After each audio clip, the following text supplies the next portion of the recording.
ओम नमः शिवाय। मैं हूँ पंडित राघवराम पांडे।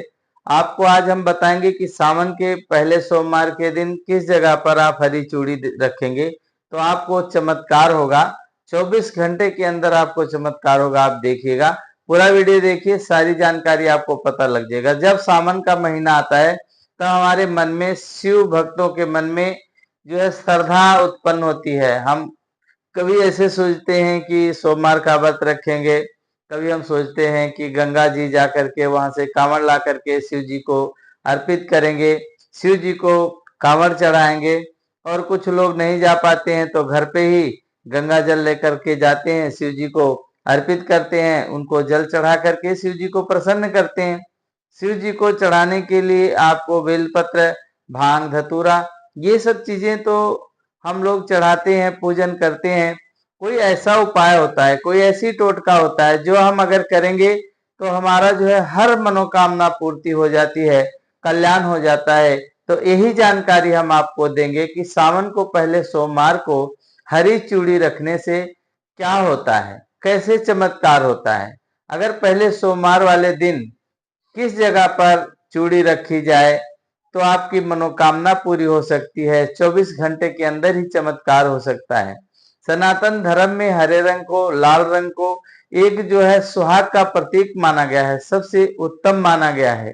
क्योंकि सुहागिन स्त्रियां जो हैं लाल रंग को और हरे रंग को ये जो है धारण करती। कहा जाता है सावन में हरी चूड़ियां पहनने से माता पार्वती प्रसन्न होती हैं। और सावन में भगवान शिव और माता पार्वती की अगर कोई पूजा करता है तो दाम्पत्य जीवन में खुशहाली आती है। जैसे किसी के घर में कोई तनाव हो रहा है, कोई जो है घर में कलह कलेश हो रहा है, किसी प्रकार का विघ्न बाधा आ गई है, नजर लग गई, आप क्या करें, शिव और पार्वती जी का पूजन करें और सुहागिनी को चूड़ियां जो है दान करें तो अखंड सौभाग्य आपको मिलेगा, सौभाग्य प्राप्त होगा। सावन के महीने के क्या क्या उपाय हैं? सावन के महीने में पहले सोमवार को शिव जी का पूजा करें। प्रदोष काल में जो है करना चाहिए। प्रदोष काल में अगर हम शिव जी की पूजा करते हैं वो पूजा जो है निष्फल नहीं जाती, सफल हो जाती है। इसलिए प्रदोष काल में पूजा करें। शिवलिंग पर आपको याद रहे बेल पत्र और जल की धारा जरूर अर्पित करनी चाहिए।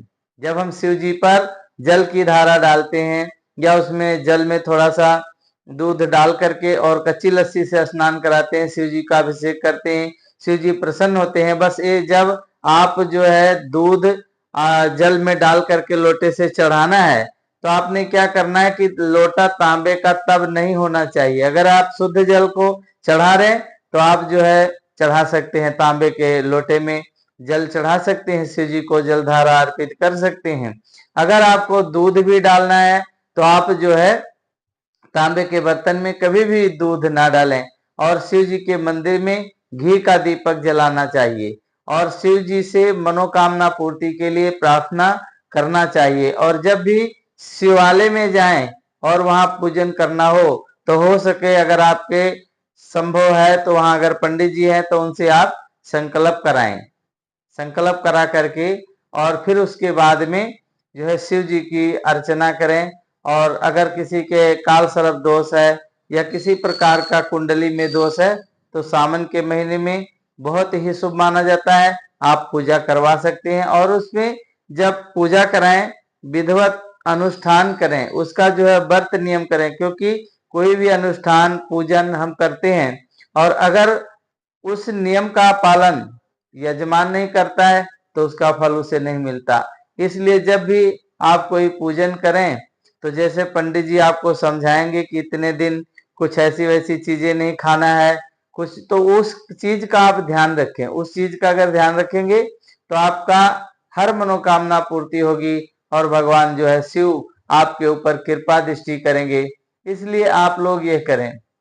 एक अहम जानकारी हम आपको और बता दें कि शिवलिंग का जो परिक्रमा करना होता है, हमें परिक्रमा करना होता है तो उसकी आधी परिक्रमा क्यों करते हैं, पूरी परिक्रमा क्यों नहीं करते?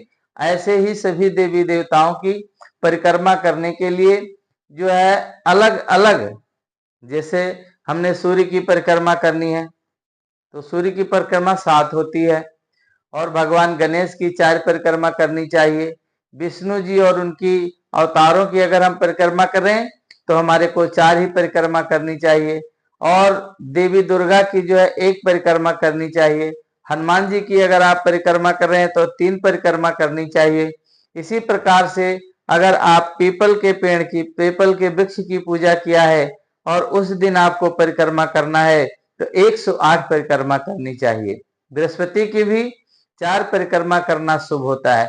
तो इसी प्रकार से सभी की जो है अलग अलग परिक्रमा है, पर शिव जी महाराज की आधी परिक्रमा क्यों है? आधी परिक्रमा क्यों है? उसको पूरा नहीं जो है परिक्रमा किया जाता है, आधी परिक्रमा करने के बाद में फिर वापस हो जाते हैं। शिवलिंग को शिव शक्ति का सम्मिलित ऊर्जा का प्रतीक माना गया है। शिव में ही पार्वती माता समाहित हैं, तो इसलिए जो है शिवलिंग पर लगातार जल चढ़ाया जाता है, लगातार जो है दूध चढ़ाया जाता है, जिसे अत्यंत से पवित्र माना जाता है, शुद्ध माना जाता है। और जिस मार्ग से जल निकलता है, जो जलहरी होती है वहीं से जल निकलता है, तो उसको जो है आपने पार नहीं करना है। उस जो है निर्मली सोम सूत्र, और उसे जलाधारी भी कहते हैं, तो इसलिए जो है उसको आपको ध्यान रखना चाहिए कि उसको कभी भी पार ना करें। शिवलिंग का एक हिस्सा योनि स्वरूप होता है और शक्ति को समर्पित होता है। सनातन संस्कृति में शक्ति के प्रतीक को लांघना अशुभ माना जाता है, क्योंकि आप जो है शक्ति को पार नहीं कर सकते, वो कोई भी शक्ति हो। शक्ति सबसे ऊपर है, सबसे ऊपर है, तो शक्ति को अगर कोई पार करने की कोशिश करता है तो उसके लिए वो अशुभ होता है। किसी चीज का उल्लंघना करना उसके लिए अशुभ होता है, इसलिए जो है शक्ति को पार नहीं करना है। शास्त्रों में जलहरी को लांघना घोर पाप माना गया है, घोर अपराध माना गया है, क्योंकि शिवलिंग से जब ऊर्जा का प्रवाह होता है तो कोई व्यक्ति शिव की परिक्रमा करते समय अनजाने में अगर जलहरी को लांघ लेता है। कई बार क्या होता है कि जब परिक्रमा कर रहा होता है इसको पता नहीं होता, जैसे हम बता रहे हैं आपको पता लगेगा, कई लोगों को पता है, आप लोगों को पता है, जिसको पता है वो तो नहीं परिक्रमा करेगा, पर जिसको नहीं पता है वो क्या करेगा, लांघ लेता है।